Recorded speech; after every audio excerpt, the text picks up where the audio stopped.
As California faces worsening climate disasters, Silicon Valley Democrats are pushing a bill that could give control of the state's energy markets to the Trump administration.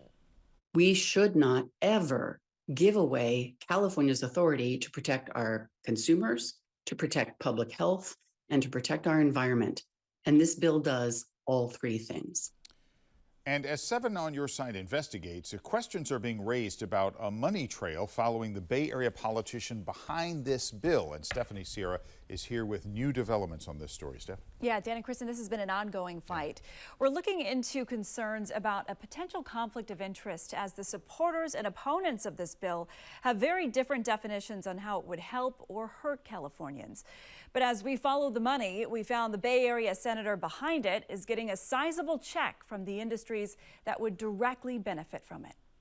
There's a clash of interests. A battle is brewing between big tech, labor unions, and California's green energy laws. We get a big, beautiful bill. A bill moving through the state legislature is raising eyebrows at the state capitol, not just because of its potential economic and environmental impacts facing consumers, but a 6-figure consulting contract benefiting the Silicon Valley Democrat behind it. Critics argue it's a potential conflict of interest.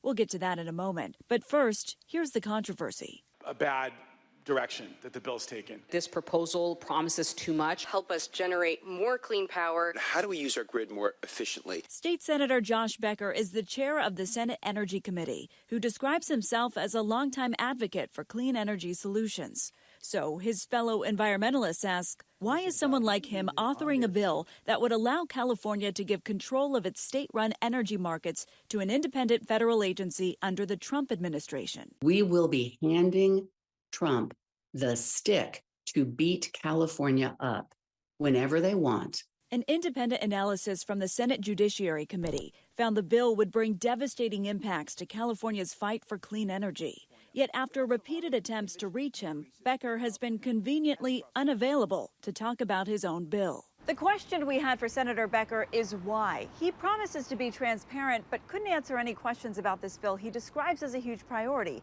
In fact, he canceled our interview that was scheduled a week in advance due to a, quote, unforeseen scheduling change. So we asked if we could have 5 to 10 minutes with him sometime over the next several weeks, but never got a straight answer.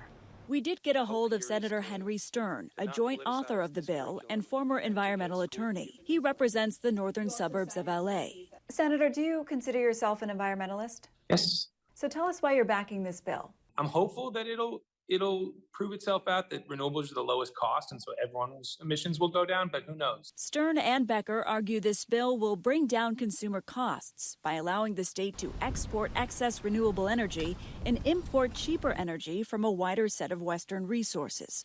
They cite studies that found the energy system would be less stressed, potentially leading to fewer blackouts, and suggest gas generation could drop while solar and wind sources increase. But that independent legislative analysis contradicts that, arguing this bill could actually increase greenhouse gas emissions across the West, jeopardize California's clean energy laws, and even curtail the state's fight against climate change. What's your response to this report? I get the anxiety. We get the distrust right now for anything to do with the federal government. One of the hard parts about this whole bill is that it's a bit of a trust exercise. A trust exercise on a plan that opponents argue simply isn't working. Well, critics say these regional markets operating elsewhere in the country haven't worked in all or parts of 13 different states. In fact, several governors have withdrawn support from it. Why do you think this will work here if it's not working there? We designed ours a little differently, so it's not, our entire grid isn't going to be integrated. This is probably less than 5% of power for the year. We've really limited what it can be used for. No. Loretta Lynch says that's not true. She's the former president of the California Public Utilities Commission, who served during the Enron energy crisis. Lynch worries this bill would reverse all the protections implemented since the historic scandal. And we would hand over our authority that we have now to the Trump administration or to any federal government in the future. They will be flying our plane and we'll be in the back seat going wherever they take us. Once we're in, it may be very difficult to leave. Fear of limited control, high costs, and the potential loss of tens of thousands of labor jobs are all reasons opponents are against this bill. Doesn't it give you pause knowing that these efforts in other states have cost ratepayers even more money? Yes. No, we don't. I mean, we certainly don't want to pay for other people's costs. We think this will save costs. Stern says the bill has protections in the event consumer rates go up, but control over that remains unclear. And you're sure you would have the authority, California, in this sense, to pull the plug under the Trump administration? Great question. No, it's the right question.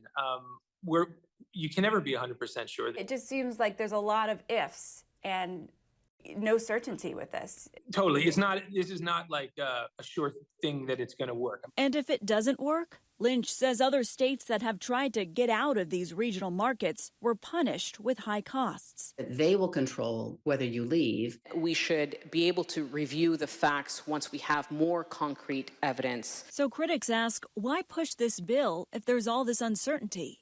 Well, we followed the money. Big tech is in support of your bill. Why? Yeah, I've heard his big tech line. I didn't know so much about. They haven't been such a vocal supporter for me. I mean, that's interesting, given the letter listing all the bill's supporters has companies like Google, Microsoft, and Amazon plastered on the front. But it's also well known in Silicon Valley, big tech supports the bill, given the rising demand for artificial intelligence data centers. I don't know. I don't know exactly why. A 7 on Your Side analysis of state finance records shows Becker has up to $3.4 million invested in various tech and AI companies. And he currently has a consulting contract for an AI company that pays him more than $100,000 a year, although he was unable to specify exactly how much, plus stock options worth up to $1 million. When you're in government full-time, then you should spend full-time working for the people and not working a side gig. According to our analysis of financial records, Becker has received at least $85,000 in campaign contributions since 2023 from industry groups and tech companies that support this bill. That's 21 times more than what he received from opponents of the bill. Meanwhile, Stern got roughly 20% of what Becker received from industry supporters, with no contributions from those opposing it. I hate all the corporate money, period, so I don't have good things to say about it. Now, Senator Becker was unable to give us a copy of his contract with this AI consulting company, nor share how many hours he spends working in that position. Meanwhile, the bill passed its first floor vote and is now headed to the Assembly. We'll, of course, be following it. Yeah.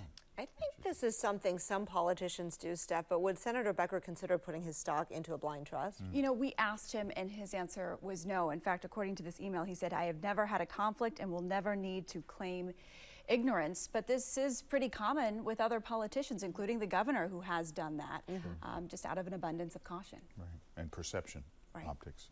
Thanks, Steph.